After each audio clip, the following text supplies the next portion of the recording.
Hi, welcome to the channel. Haven't done one of these in a while, but I thought basically I've recently bought some new shoes which seem ideal for all this mud and wet weather which we've been having, and so I thought I'd do a quick review on them because they're literally hot off the press with a company called Inov-8, and they're saying it's taken them like 20 years to sort of evolve to this shoe.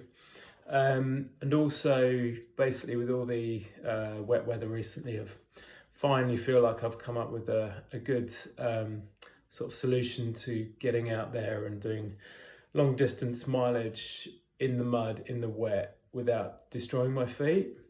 Yeah, so in a nutshell, here are these are the shoes, which are the Inov-8 MudTalon Speeds. Now, these are in a UK 9 and wide fit, and the main reason that I bought these shoes is because I'm now realising that wearing waterproof socks has proved to be like the best way for me personally to protect my feet and keep them dry throughout the winter months and just keep training through the winter. So these socks that I generally wear now are these Sealskinz, and I go for the warm weather ones because they're slightly thinner, and on the underside of that I've got these Injinji liners, which obviously makes them quite thick over your feet, and also that actually needs extra volume in the shoe, hence going with a wide fit. I mean, I've got wide feet anyway, but with these ones, they're so wide, you can kind of see the shape there. It kind of follows the contours of the natural foot shape as opposed to your feet being forced into that space. And so these are the really wide ones, and there is loads of volume in there, and it's great because you can fit the extra layers on. You can have waterproof socks on, which these ones have got like a hydro seal, I think they call, or Hydrostop, which effectively sort of seals you up to this point here on your leg, which is absolutely great. And then peel them off at the end and your feet aren't destroyed at the end of it, which is really good. But back to the shoes. They're about 270 grams, 275. There's a bit of out of the box, nice and clean. These have actually cleaned up after the run that I've just done. So I've just done a 12-mile run over sort of really wet, boggy forest terrain, and it also started snowing. So by the end of the run, it was sort of blizzard conditions and about 1.5 inches of snow to go through as well. So the real selling point of these, one is the width, which allows me to comfortably wear the waterproof socks and the liners. And two is also the soles, which are the outsoles are just ridiculously aggressive. Gives you just so much confidence and grip bombing down the hills or even going up the hills. Now, it's very transparent at the top, and it actually gives quite a lot of drainage, which is another thing as well, because I'd much prefer to have a lighter shoe, more minimal shoe with really good grip and the waterproof socks, and going for a heavy shoe, which is Gore-Tex, which is going to fill up with water and then need draining once you get over that certain point. But they're light enough for you to sort of go and attack some proper elevation without feeling that extra weight on your feet, being about 270 grams. That's not too bad. It's just on the edge, I find. My usual go-tos for sort of soft ground mud was the Adidas Terex Speed Pro, I think they're called, the soft ground ones.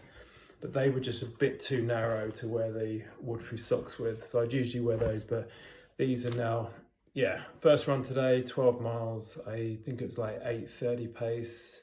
It's about 1,860 feet's worth of elevation, but the conditions were so boggy, so wet.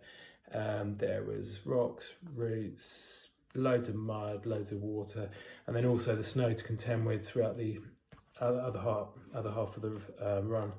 So it was a really, really enjoyable run. It was like being a kid again, sort of bombing down and going up the hills. So I think they're just about light enough to race in.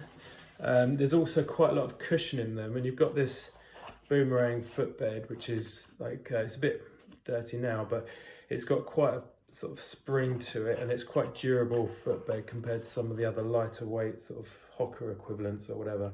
So that gives you a bit of extra sort of cushioning. And yeah, but the main thing is the outsoles, the drainage is really good, and just the width, because it allows your toes to splay out, which I'm not really used to. So it's worth sort of doing quite a good lockdown at the top there to make sure, because you're going to have to give a bit more space at the midfoot and forefoot to move around. So yeah, you need a good lockdown at the start to give you the confidence. But the grip's absolutely amazing. I mean, I had so much confidence just running normally and really fast through the snow, and not at any stage did I feel like I was going to lose grip and sort of slide over the top of it like you would with some of these other shoes with less lug depth. These are 8mm lugs. Yeah, I mean, you can see all the stats on their website because they're a brand new shoe.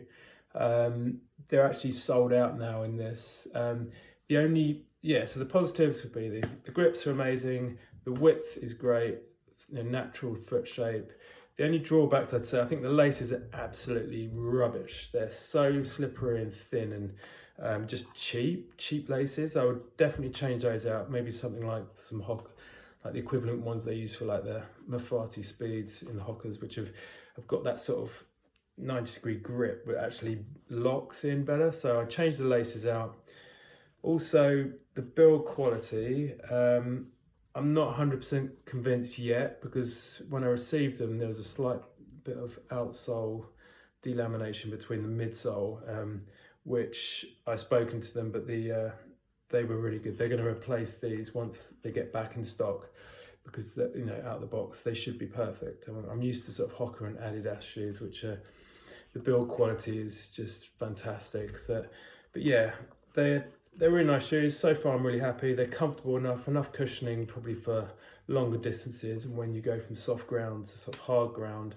Yeah, so overall I'm really pleased with them so far.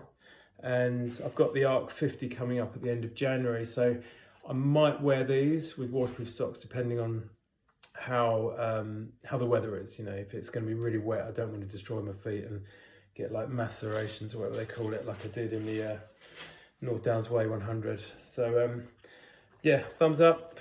Yeah, I'll keep you posted for any other reviews in the future. But yeah, first run, 12 miles, really boggy, snowy, and did a really good test for them. Yeah, thanks for listening anyway. Bye.